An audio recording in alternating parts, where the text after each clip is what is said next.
Myanmar থেকে আসা রোহিঙ্গা জনগোষ্ঠীর বাংলাদেশে প্রবেশের ৭ বছর পেরিয়েছে আজ।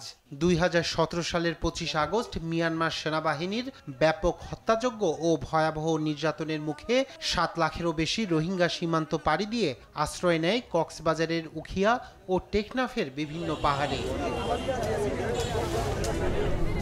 পূর্বে আশ্রয় নেওয়া ৩.৫ লাখ সহ ১২ লক্ষেরও বেশি রোহিঙ্গা বর্তমানে বসবাস করছে কক্সবাজারের ৩৩টি আশ্রয় ক্যাম্পে।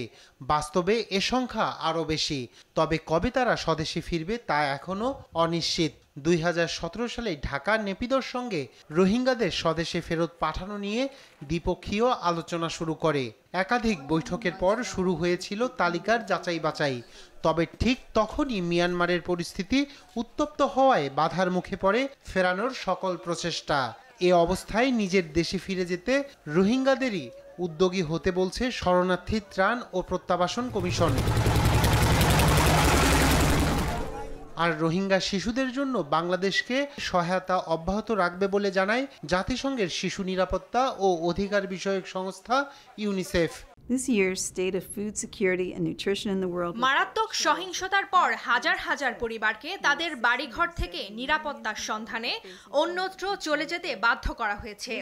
রাখাইনে এবং সারা দেশে শিশু ও পরিবারগুলো তাদের জীবন জীবিকা এবং ভবিষ্যৎ বিসর্জন দিয়ে সংঘাতের মূল্য দিয়ে চলেছে।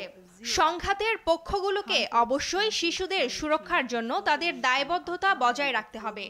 ইউনিসেফ রোহিঙ্গা শিশুদের জন্য বাংলাদেশকে সহায়তা অব্যাহত রাখবে। এদিকে রোহিঙ্গা শরণার্থী প্রবেশের ৭ বছর পূর্তি উপলক্ষে রোহিঙ্গা জনগণের প্রতি সমর্থনের কথা পুনর্ব্যক্ত করেন মার্কিন পররাষ্ট্রমন্ত্রী অ্যান্টনি ব্লিংকেন। এছাড়া রোহিঙ্গা ইস্যুতে বাংলাদেশের ভূমিকায় ভূয়সী প্রশংসা করেন তিনি।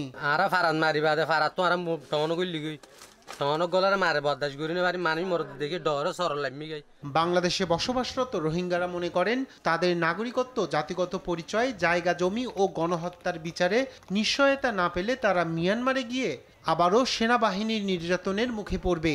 তাই নিজেদের ভূমি, নাগরিকত্ব ও অধিকার ফিরে পেলেই মিয়ানমারে যাওয়ার প্রত্যাশা ব্যক্ত করেন তারা। এদিকে প্রত্যাবর্তন বিলম্ব হওয়ায় রোহিঙ্গা ক্যাম্পগুলোতে দিন দিন বেড়ে চলছে সন্ত্রাস ও অপরাধমূলক নানা কর্মকাণ্ড। প্রতিনিয়ত আধিপত্য বিস্তার নিয়ে হত্যা, ধর্ষণ, অপহরণ, অস্ত্র ও মাদক কারবারে জড়িয়ে পড়ছে রোহিঙ্গারা। তাই যত দ্রুত সম্ভব রোহিঙ্গাদের স্বদেশে ফেরত পাঠানোর প্রত্যাশা স্থানীয়দের। রায়হান কবির শুভ্র, নিউজ ডেস্ক, দেশ টিভি।